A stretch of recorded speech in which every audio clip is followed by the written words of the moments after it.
Hello friends, welcome to another episode of Nene O'Clock. I am your host, Nene Otabo. Today we'll be handling a very important topic, procrastination.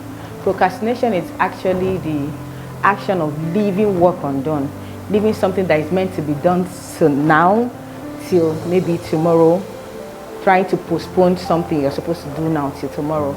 Procrastination is one of the barriers that makes us not get up, not do the work we're supposed to do, and will make us linger. The dreams we have makes it linger for a longer time. Oftentimes people confuse procrastination with laziness. Procrastination is a very active process. You're doing something. The only difference is you're not doing what you're supposed to be doing at the time you're doing it. While laziness is just an act of unwillingness to act. You don't have the need to do anything. So they are actually different. Procrastination can actually restrict your potential and also undermine your career. When you procrastinate, you can see that it disrupts teamwork, especially when you are in a team. It can also lower team morale, and it might even cost you your job, lead you to depression. You discover that if you leave something for the right time for it to be done, the right time never comes. So you have to make out the right time to do whatever you want to do. I'll be reading my scripture from Ecclesiastes 11 verse 4. It says, "He who observes the wind and waits for all conditions to be favorable will not sow, and he who regards the cloud will not reap." So it means if you're actually waiting for you to be in the right frame of mind to do most things, they will not be done. You need to man up, decide to do them. So we are going to be looking at why do people procrastinate. The very first reason I wrote here is decision paralysis. You know, with the advancement of technology, there are numerous ways of doing so many things. If you want to do a particular thing, you have several ways of doing it, that people with this freedom find it difficult to actually prioritize. By the time they decide to do one thing, they end up deciding which one you like choose. At the end of the day, they are down. They decide not to go ahead again. So they are actually suffering from decision paralysis. They have a lot of options and they are finding it difficult to choose any one of the options. Another reason why people procrastinate is lack of self-discipline. We take lack of self-discipline as when you give yourself a task, but you are maybe unwilling or you are incapable of fulfilling that task. Most people lack self-discipline to start up tasks either assigned to them by themselves or by other people. So when people lack self-discipline, it can make them actually procrastinate.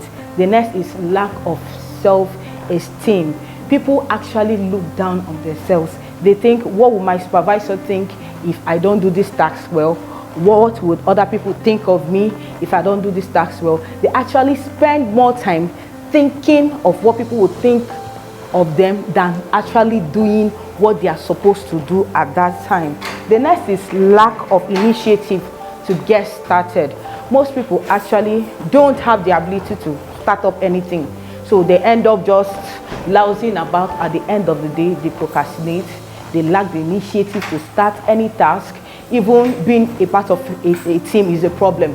They end up making the team lag behind. Then, like I said before, waiting for the right moment. There is never a right moment.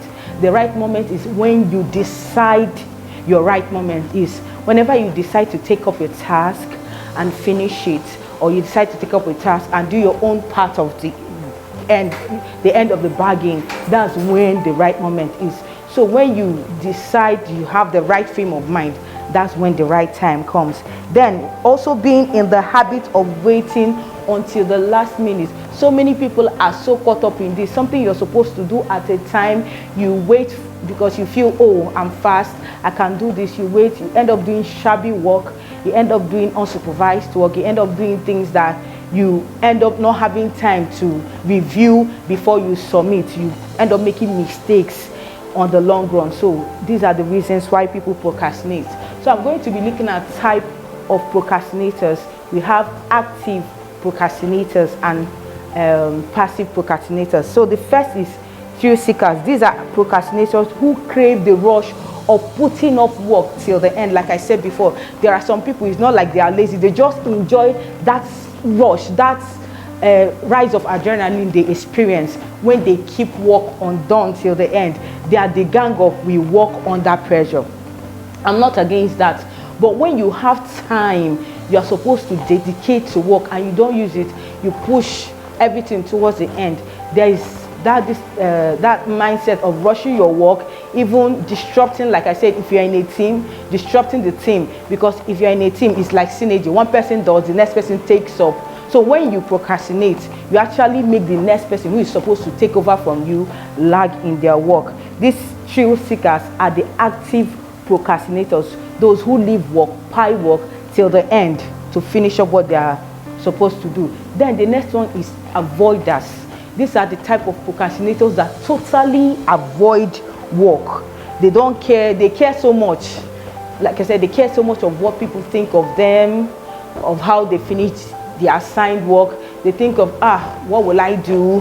What if I fail? What are people going to think of me? They end up using the thinking process to cover up time they actually use for active work. So most times they procrastinate. These ones are passive procrastinators. The next one is the indecisives. Like I said before, with the rise of technology, you've seen that people have a lot of decisions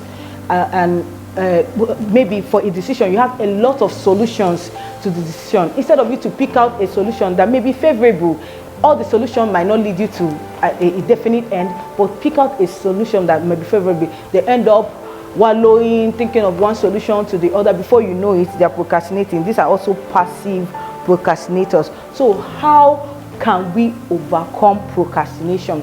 This is very important. All the methods might not work for you, but you pick out the one that can work for you. The first is having a personal vision.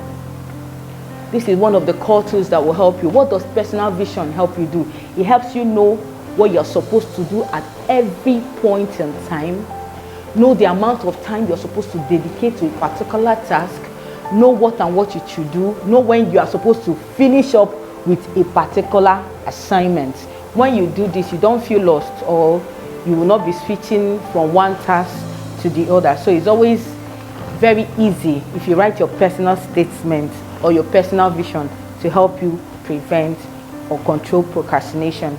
The next one is to do today lists.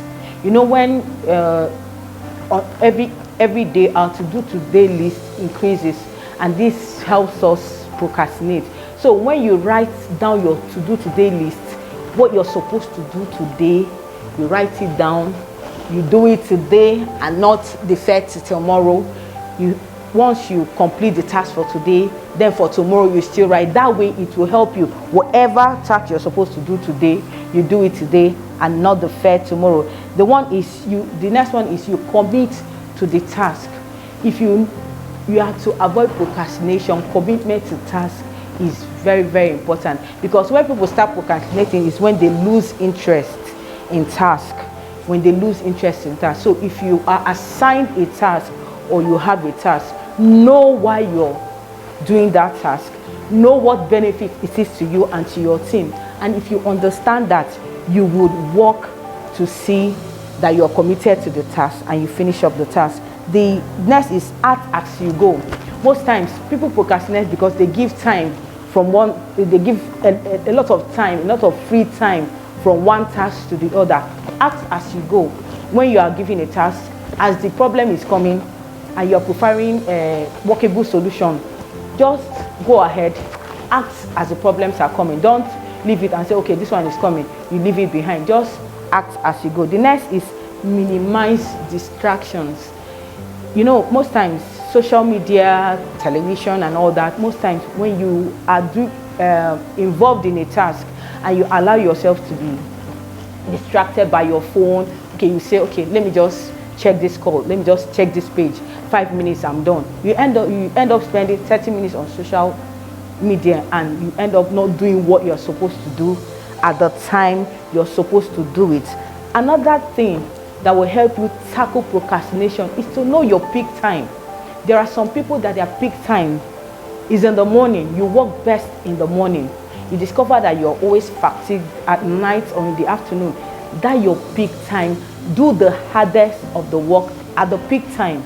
If you discover your peak times are in the evenings, do the hardest of the job you have in the evenings, because most people procrastinate because they feel, okay, maybe the work is so hard for them to do. So find out your peak time and prioritize your task so that the hardest of the task you have comes when you are in your peak time, so that when you are fatigued, you can do those ones that you can easily do. Not leave tasks. Some people are so good in this. You know something you do very well, that even while you are asleep, you can do it.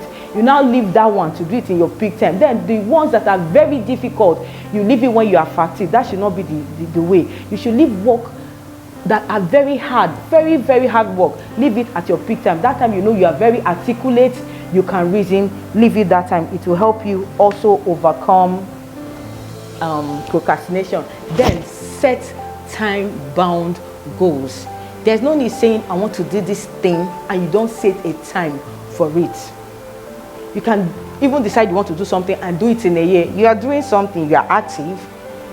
But the way you can kill procrastination is by setting specific time for specific tasks. So if you want to control procrastination, set specific time for specific tasks. Don't just say, I want to do this, and there's no time limit for it. Set time limits. Whatever you put off today, just know that sometime in the nearest future, tomorrow, it will be waiting for you. So why would you put off something you can do today till tomorrow? Procrastination is a thief of time. Don't allow it steal your time. It will make you feel you have free time to do as you want. Makes you push all you are supposed to do towards the end. Makes you stress. Most times, like I said, if you are in a team, it will make your team not work better. And when you are the weak link in a team and a decision is supposed to be made on that, it's easy. Who is the person that always lags behind? You're off. It can bring depression. It can cause job loss. So the best way to avoid this is to implement any of the steps that works for you. Know that whatever you're supposed to do it now to realize and achieve your dream. Once again, I am Neno Tabo, and I've come to the end of this section. Thank you.